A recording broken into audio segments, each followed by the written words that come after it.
कानून शायद अब तक का सबसे उबाऊ विषय। मैंने सुना है कि वकील बहुत पैसा कमाते हैं, उन्हें यह सब मिलना भी चाहिए। जो यातना वे सहते हैं वह अकल्पनीय है और कोई भी रकम इसे सही नहीं ठहरा सकती। खैर, एक बहुत बुजुर्ग प्रोफेसर हमें कुछ पढ़ा रहे थे और ईशान को शायद उस दिन मुझे कॉलेज बुलाने का पछतावा हो रहा था। उसने उस सुबह 10 बार कॉल किया था। मैं उसे पढ़ने नहीं दे रहा था।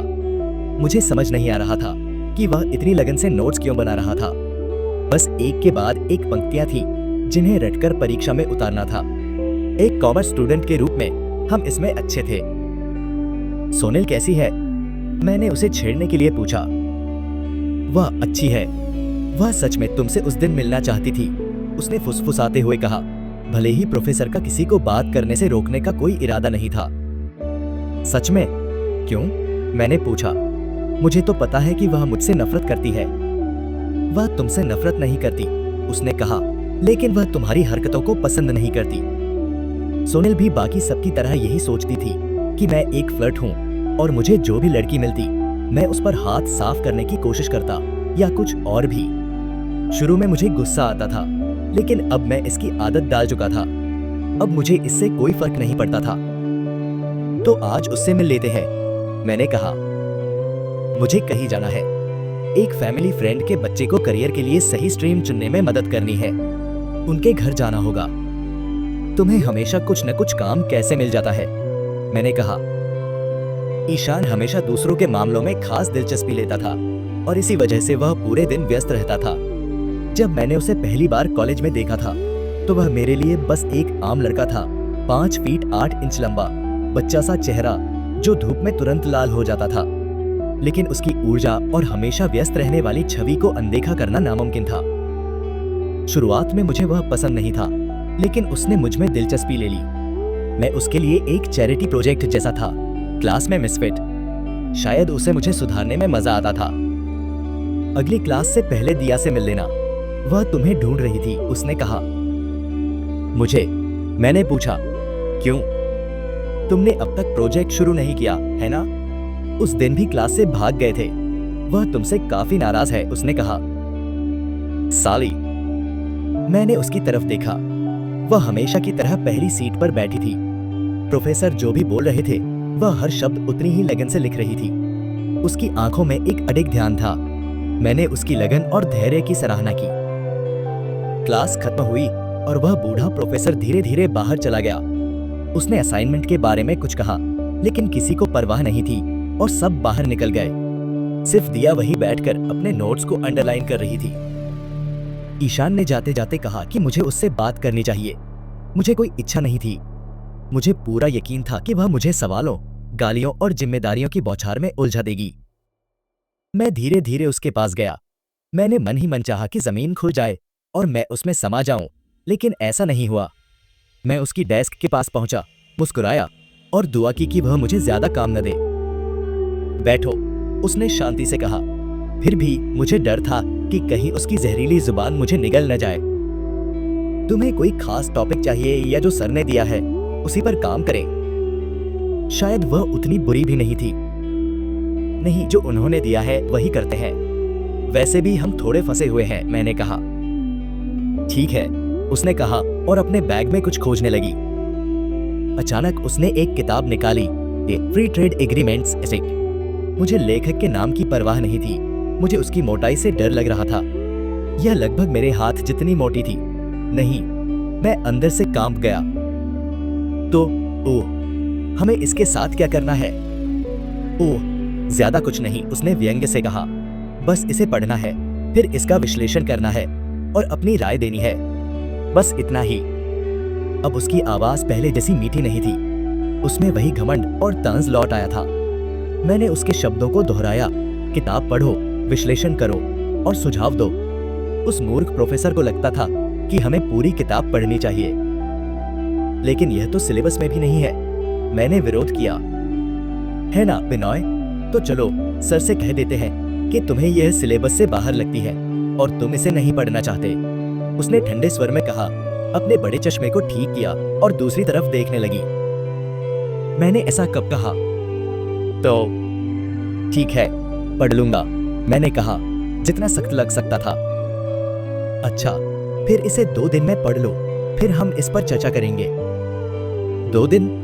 कम से कम 1 हफ्ता तो दो प्लीज। मैं घबरा गया। 1256 पेज, 2 दिन में? हमें हफ्ता नहीं है बिनॉय, 3 दिन में प्रारंभिक रिपोर्ट सबमिट करनी है, और हो सकता है कि सर हमें कल ही बुला ले, उसने कहा और अपने सामान समेटने लगी। ये सर पागल है क्या? मुझे नहीं पता, लेकिन अगर तुमने गड़बड़ की तो मैं सीधे प्रिंसिपल के पास जाऊंगी, उसने बिना पलक झपकाए कहा। मैंने उसे घूरा, वह भी मुझे घूर रही थी। मैं झूठ नहीं बोलूंगा, मैं थोड़ा डर गया था। तुम्हें देख लूंगी, वह बोली। वह मुझसे घृणा करती थी, यह बात साफ थी, और मैंने यह ठान लिया कि मैं किताब पहले खत्म करूंगा। मैंने ईशान को कॉल किया, लेकिन वह व्यस्त था। मैंने फोन रखा और उस किताब को घूरने लगा। तभी अचानक मेरा फोन बजा, पलक का कॉल। हेलो विनॉय, उसने कहा। क्या चल रहा है? कुछ खास नहीं, तुम कैसी हो? ठीक हूं, उसकी आवाज उदास थी। क्या हुआ? कुछ नहीं, मेरा बॉयफ्रेंड, उसने अपनी माँ को मेरे बारे में बता दिया। ओह अच्छा, तो मैं सोच रही थी कि क्या मुझे उसे हमारे बारे में बताना चाहिए। हमारे बारे में? मैंने हैरानी से पूछा। हमने साथ रात बिताई थी बिनॉय।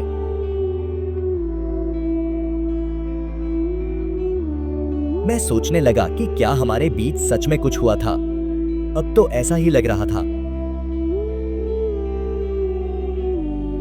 जैसे ही उसने ये कहा, मैं सोचने लगा कि क्या हमारे बीच सच में कुछ हुआ था। अब तो ऐसा ही लग रहा था। लेकिन मैं घर पहुंचते ही बेहोश हो गया था। मैंने कहा, है ना? पर अगर तुम बेहोश नहीं होते तो? अगर नहीं होता तब भी इससे क्या फर्क पड़ता? कुछ तो हुआ होता, उसने कहा। इसीलिए तुमने मुझे मेरी दोस्त के घर नहीं छोड़ा, है ना? ओम, यह सवाल का जवाब देना मुश्किल था। मैंने लंबे समय से किसी को डेट नहीं किया था और न ही किसी को घर बुलाया था।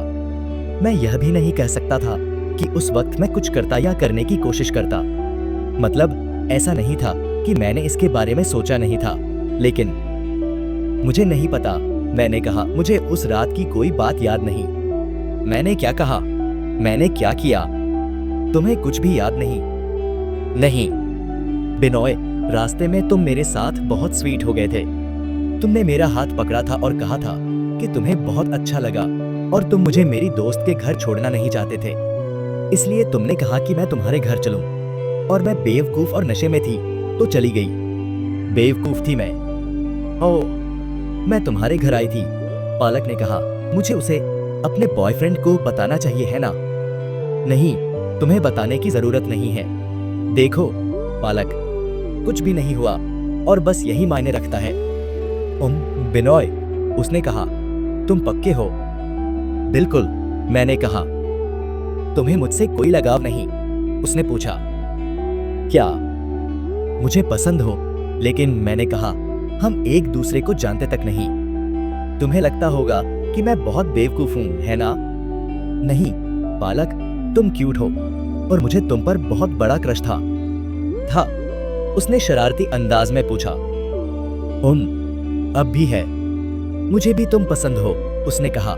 और कौन जानता है, अगर मेरा सीरियस बॉयफ्रेंड नहीं होता तो शायद उस रात कुछ हो जाता। जो भी हो, लेकिन थैंक यू। मैं फोन के दूसरी तरफ उसकी मुस्कान महसूस कर सकता था।